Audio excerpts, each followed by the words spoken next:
Hey there folks, welcome back to another video. Today we're going to be reviewing Rob Zombie's Halloween 2, or Rob Zombie's Halloween 1, in fact. So without further ado, let's get into it. So the first thing that I want to get off the bat is just the backstory. That's basically the only thing in this movie that I really have a problem with. First of all, it makes Michael sympathetic. It makes us sympathetic towards Michael, I should say. It makes Michael relatable. It makes Michael less of a mystery, less of an enigma. And it also does the, it favors nurture versus nature, which I do not agree with when it comes to Michael. So if you remove that, the rest of the movie is pretty damn good in my opinion. There's only one other part in the movie that I don't like, and I will get to that in a moment, but there's a lot of good in this movie, and I think a lot of that good comes from some of the characters in the movie, where in the original movie they didn't really have the time or the budget to really expand on different things, or maybe it was just something they didn't want to focus on. But for an example, Tommy, Lindsay, and Laurie feel more like human beings. They feel more like kids in this movie, more like younger kids and teenagers in this movie, when they're kind of bantering back and forth and kind of making fun at each other and teasing and antagonizing each other, where Laurie in this movie is kind of teasing Tommy and talking about how he's obsessed with the boogeyman and this and that. Now that's in the original movie, but in this movie it feels a little bit more lifelike. It feels a little bit more genuine. It's a little bit more well done, I would say, with the banter back and forth. Now, of course, the original is the original and things like that. It's great and all this and all that. And don't get me wrong, I'm not just saying that to be facetious, but I do really love the original Halloween. I'm just saying this to prove a point. Obviously, the original is great, but I'm saying in this movie they had a little bit more time, and they had also more experienced actors in order to kind of pull off these things a little bit better. The little kid that plays Tommy, everything that I've seen him in, I really enjoy him. He's funny, he's great, and he pulls off every role that I've seen him in. And the girl that plays Lindsay in this movie, I haven't really seen her in anything else off the top of my head, but of course Scout Taylor Compton, she does a really good job in this movie. Danielle Harris plays Annie really well, and a lot of these characters get more time to be characters. And also, for an example, Laurie's parents, where I think in the original you just see Laurie's father and he barely even says a word. In this movie you get to have time with Laurie and Laurie's parents, and they kind of banter back and forth, and it shows more of a well-rounded Laurie, where she's not just this goody two-shoes. She's also got this kind of bad girl side where she jokes with innuendos with her parents, and she kind of teases, like I said, the little kids. Like when we first see Tommy introduced, she's kind of like, Tommy, go away, you know, just messing with him and shit. So I like that. It's not just all hillbillies like people like to say it is. It's not really like that. In this movie specifically, Rob Zombie's got some really well-rounded characters, and characters that feel really human and just more lifelike, and I like that. You know, he still has his hillbilly Rob Zombie type characters, but in this movie specifically, there are some really unique and well-rounded characters, so I do like that. And again, he really knows how to pick them, because everybody in this movie does a great job. Scout Taylor Compton, Danielle Harris, Brad Dwarf, Malcolm McDowell, and like I just said, the little kids, and also Laurie's parents, they all do a great job. Rob Zombie definitely picked really good actors for this movie. Whether you think that they are really well known or really great actors in and of themselves, in this movie they do a great job, at least in my opinion. So I think Rob Zombie definitely picked some good actors.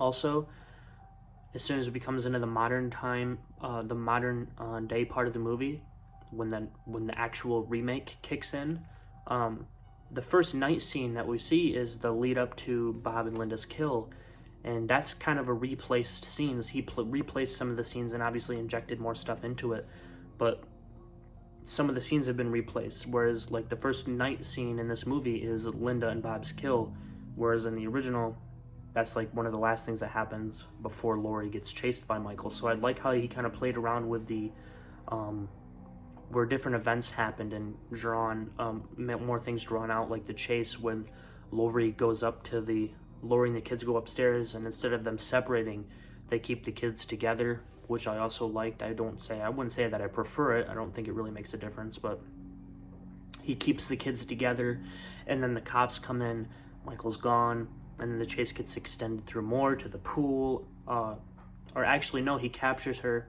which leads into my next part that I don't like. I don't like Michael trying to show him that he's her brother and that she's his sister. I don't like that. I understand that Michael's like trying to get his family back together, and we see that expanded upon in Halloween 2.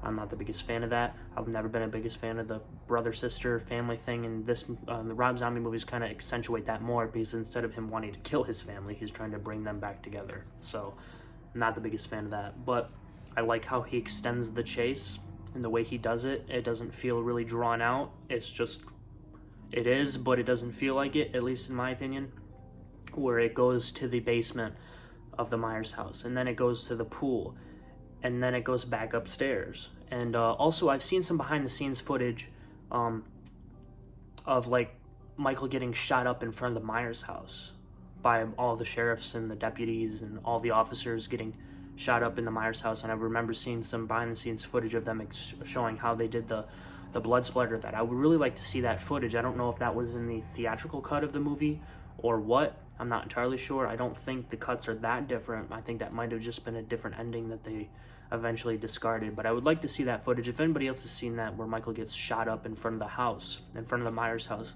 let me know, because I would like to watch that. I'll probably check it out after I get done with this. But anyway, again, I like how he extends that chase scene to be even longer and into the house. I think he's got some good suspense going, some good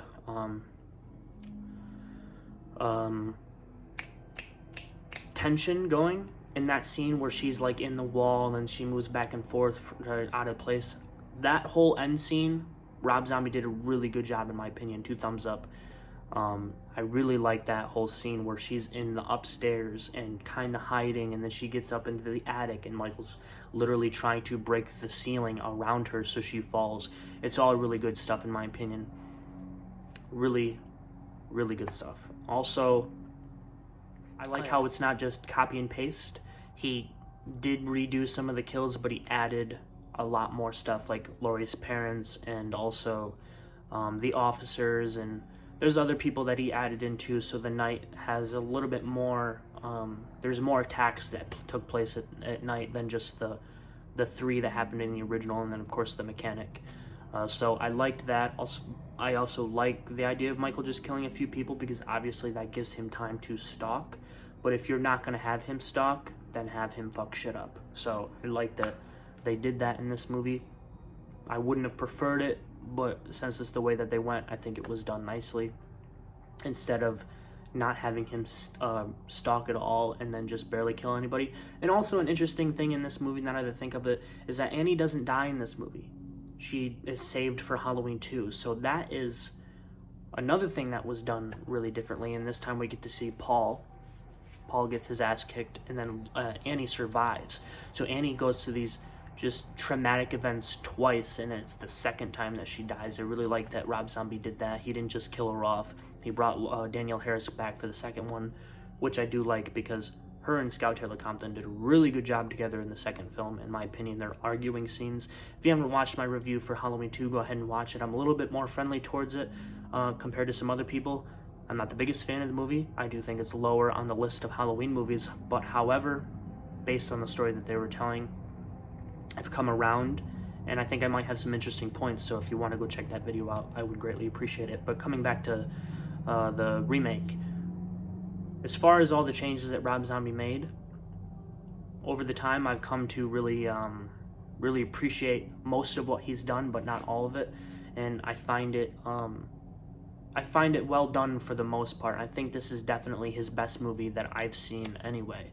I haven't gotten a chance to see some of his other movies, but out of what I've seen, this is definitely my favorite, and I think he knocks it out of the park with making Michael really fierce and scary again, because I think my least favorite Michael of all time has to be Resurrection, and that's one of my biggest complaints about that movie, which we will get into in the next video. But the guy who plays Michael in Resurrection does not do a good job, and he follows one of my favorite Michaels, being Chris Durand, which I will explain more in the future why I think Chris Durand is one of the best Michael Myers, which I know not a lot of people agree with. But that being said, Tyler Mane does a great job. Everybody else in this movie does a great job, in my opinion. I think Rob Zombie gets a little bit too much hate for this movie specifically. because I do think there's some really good in it. I think the biggest problem people have with it is it seems that Rob Zombie misses the point of Michael. But whether he misses the point or he just wanted to do something different, I think it's irrelevant, because what he does do really good, or what he does do well, he does really good in my opinion. I think this movie deserves to have a little bit more respect because of the fandom that it brought in. It brought in Rob Zombie fans, it brought in more horror fans, and also deserves respect for its creative liberties that it took, because I think for the most part it did a good job.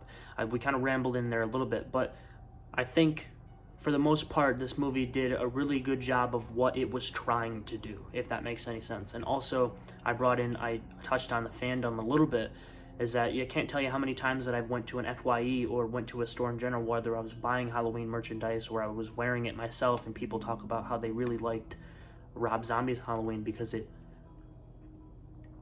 dived into the backstory. Now, like I said at the beginning of the video, I'm not the biggest fan of that, and I do not prefer it, and it misses the point of Michael 100%, but you can't argue with the fact that Rob Zombie's Halloween really brought in a new group of fandom, whether they're just Rob Zombie fans or whether they're other horror fans or somebody who just liked the movie and they became horror fans, they became Halloween fans. Whichever and whatever it is, it doesn't really matter, because it really made the fan base grow.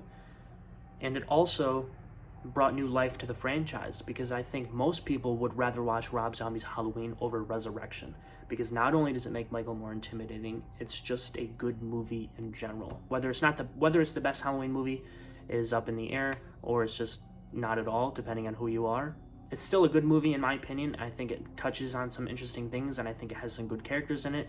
It's got some good music for the most part, and also it's got a really intimidating Michael. So I think this is there's some good in this movie that should be respected a little bit more, and also what Rob Zombie's movies have done for the franchise. It's very similar to the News group of movies, where it brought in a new group of fandom and it brought in a new life to the series. However, Rob Zombie's Halloween 2 knocked the life back out of it, even though there is parts of it that I do like. But trying to stop here, trying to move on, trying to get the hell out of here. I hope you guys liked the video. I hope you guys are willing to look at things with a little bit more of a different lens and appreciate them for what they are, instead of just being mean and this and that and all these different things. So if you have an opinion on this movie that you think would be interesting to share, or any of the other ones, or ranking, anything like that, let me know down in the comments below. If you like the video, hit the like button. If you want to subscribe, do that. It would be greatly appreciated.